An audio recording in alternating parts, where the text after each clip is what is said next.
ശബരിമല സ്വർണ്ണക്കൊള്ളയുമായി ബന്ധപ്പെട്ട കുറെ ചോദ്യം ചെയ്യലുകൾ നടക്കുന്നുണ്ട്. ഇപ്പോൾ ഏറ്റവും ഒടുവിൽ അടൂർ പ്രകാശിനെ ചോദ്യം ചെയ്തു. മുഖ്യമന്ത്രിയെ പോലും ചോദ്യം ചെയ്യുന്ന തരത്തിലേക്ക് കാര്യങ്ങൾ പോകുന്നുണ്ട്. കടകംപള്ളി ആദ്യഘട്ടത്തിൽ ചോദ്യം ചെയ്തുവെങ്കിലും അതിനുശേഷമാണ് പല വെളിപ്പെടുത്തലുകളും ഉണ്ടായത്. അദ്ദേഹത്തിന് ഉണ്ണികൃഷ്ണൻ പോറ്റിയുമായി നേരിട്ട് പേഴ്സണൽ ബന്ധമുണ്ട് എന്നുള്ള തെളിവുകളൊക്കെ നമ്മൾ കണ്ടതുമാണ്. അപ്പോൾ ഒരു രണ്ടാം ചോദ്യം ചെയ്യൽ കടകംപള്ളിക്ക് ഉണ്ടാകുമോ എന്നുള്ള ചോദ്യം ഉയരുകയാണ്.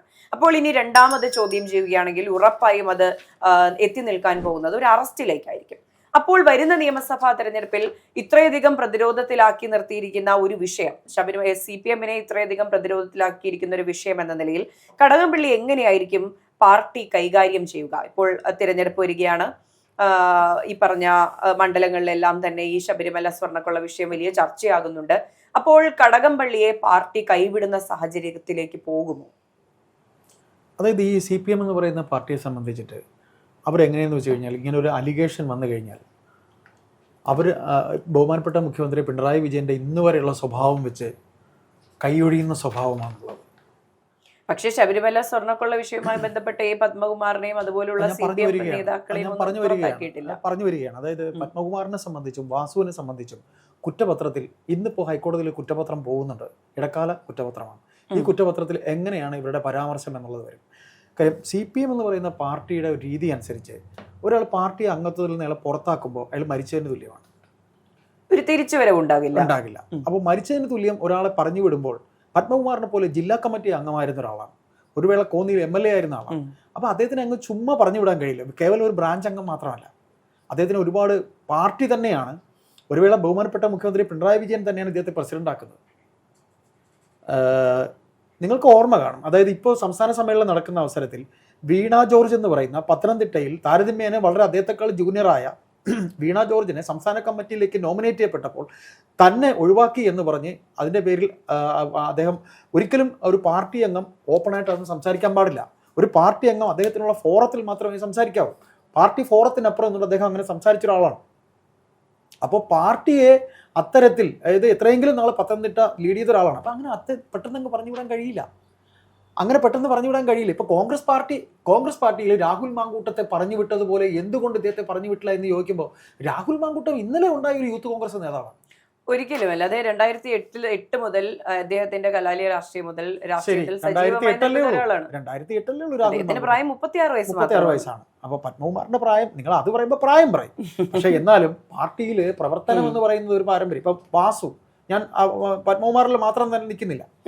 അത് ഓരോ പാർട്ടിക്കും ഓരോ രീതിയുണ്ട്. ആ രീതി അനുസരിച്ച് ഇപ്പൊ കുറ്റപത്രത്തിൽ വരട്ടെ, തീർച്ചയായിട്ടും അദ്ദേഹത്തിനെ പാർട്ടിയിൽ നിന്ന് പുറത്താക്കുക തന്നെ ചെയ്യും. അപ്പൊ ഇവിടെ മറ്റൊന്ന് പറയും, പത്മകുമാറിന് നിരവധി രഹസ്യങ്ങൾ പറയാനുണ്ട്. ആയിരിക്കും, പത്മകുമാറിന് എല്ലാവരുടെയും സംശയവും. തീർച്ചയായിട്ടും ഒരു കാര്യത്തിന്റെ രണ്ട് വശം എന്ന് പറയുന്ന പോലെ പത്മകുമാറിന് കാര്യങ്ങൾ പറയാനുണ്ടാകുമായിരിക്കും. പറയണം എന്ന് തന്നെയാണ് CPM എടുക്കുന്ന സ്റ്റാൻഡ്. അപ്പോൾ നമ്മൾ കടകംപള്ളിയിലേക്ക് തന്നെ വരാം. കടകംപള്ളിയെ സംബന്ധിച്ച് കടകംപള്ളിയെ ഇനി ഒരിക്കൽ കൂടി ചോദ്യം ചെയ്യാനുള്ള സാഹചര്യം ഉണ്ട് നിലവിൽ.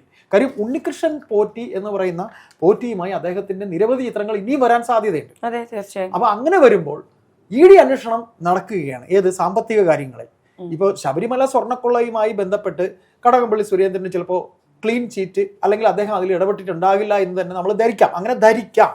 കാര്യം ഫയൽ അവിടെ വന്നിട്ടുണ്ടോ, ഫയൽ അദ്ദേഹം ഒപ്പിട്ട് പോയിട്ടുണ്ടോ, ഫയൽ അദ്ദേഹം കണ്ടോ, പത്മകുമാർ ഇതിനെ മാറ്റണമെന്ന് എഴുതിയത് മന്ത്രിയുടെ അടുത്ത് ചെന്നിട്ടുണ്ടോ, ഒക്കെ തെളിയും.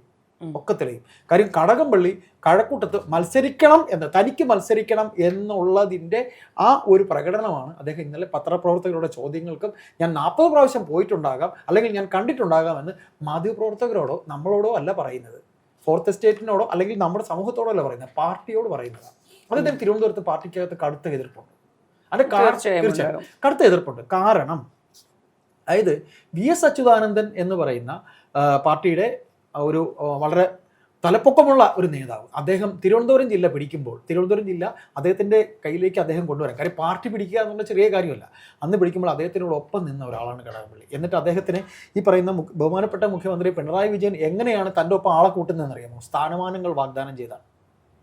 ഒരു വേള 1986 MBR ഈ പാർട്ടി വിട്ടു പോകുമ്പോൾ അന്ന് ഒരു കൂട്ടം ഇന്നീ കാണുന്ന MP രാഘവൻ പോകുമ്പോൾ ഇന്നീ കാണുന്ന MP ഗോവിന്ദനും EP ജയരാജനും P ജയരാജനും ഒക്കെ പാർട്ടി വിട്ട് പോകാൻ പോയതാ. ഇവരെല്ലാം നിശബ്ദരായതാണ്. കാര്യം MBR അത്രയും ശക്തിയുള്ള ആളായിരുന്നു.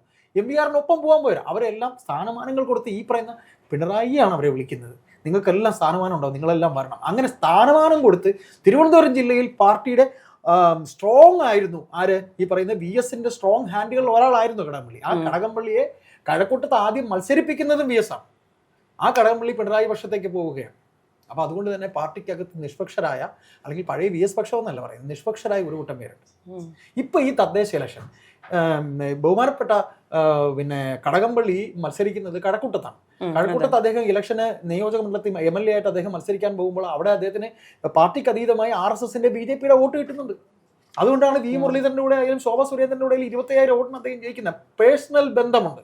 അതിനു വേണ്ടിയിട്ട് നിയമസഭയിൽ ഒരു പാറ്റേണും പഞ്ചായത്ത് ഇലക്ഷനിൽ മറ്റൊരു പാറ്റേണും ബഹുമാനപ്പെട്ട കടകംപള്ളി ഉണ്ടാക്കിയതിന്റെ ഫലമാണ് ചെമ്പഴന്തി, പോത്തങ്കോട്, ശ്രീകാര്യം തുടങ്ങിയ സ്ഥലങ്ങളിലെല്ലാം ഒരു വേള ദേശാഭിമാനിയിലെ പിന്നെ ബ്യൂറോ ചീഫ് വർഷങ്ങളായിരുന്ന ശ്രീകണ്ഠനെ സ്ഥാനാർത്ഥിയാകാൻ പറഞ്ഞ ആരാണ്? കടകംപള്ളിയാണ്. പിന്നീട് അദ്ദേഹത്തെ മാറ്റുന്നത്. അവിടെ ജയിച്ചിരിക്കുന്ന ആരാണ്? BJP ആണ്.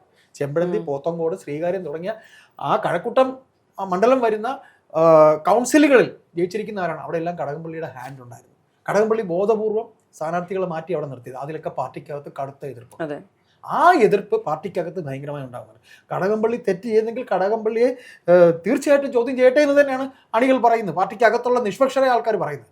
കടകംപള്ളിയെ ഒരിക്കൽ കൂടെ ചോദ്യം ചെയ്യും. കടകംപള്ളി ഇനിഷ്യേറ്റ് ചെയ്ത് തനിക്ക് മത്സരിക്കണം എന്ന് പറയാൻ വേണ്ടിയാണ്, അത് പാർട്ടിക്കാരോട് പറയാൻ വേണ്ടിയിട്ടാണ് ഈ പറയുന്നത് 40 പ്രാവശ്യം പോവും, അല്ലെങ്കിൽ ഞാൻ കാണും, ഞാൻ മന്ത്രി ആയതാണ് എന്നൊക്കെ. ശരിയാവട്ടെ, അദ്ദേഹത്തിനെ സ്ഥാനാർത്ഥി ആക്കും. നിങ്ങൾ തന്നെ എല്ലാ ഉത്തരവാദിത്വവും ഏറ്റെടുത്തോ. കാര്യം അദ്ദേഹത്തിന് ബന്ധുബലമുണ്ട്, അദ്ദേഹം മത്സരിച്ചാൽ ജയിക്കും എന്നൊക്കെയാണ് പാർട്ടി കരുതുന്നത് എന്നുണ്ടെങ്കിൽ തീർച്ചയായിട്ടും ഇത്തവണ കഴക്കൂട്ടത്ത് തോൽക്കും എന്നതിനേക്കാൾ അദ്ദേഹത്തിന് സ്ഥാനാർത്ഥിത്വം കൊടുക്കുമോ എന്നുള്ള ചോദ്യമല്ലേ? സ്ഥാനാർത്ഥിത്വം കൊടുക്കുമോ എന്ന് ചോദിച്ചാൽ ഇത് ഈ സമയം വരെ കൊടുക്കില്ല എന്ന് തന്നെയാണ്. ഇനി ഇപ്പോഴത്തെ സാഹചര്യത്തിൽ കൊടുക്കില്ല എന്ന് തന്നെയാണ്.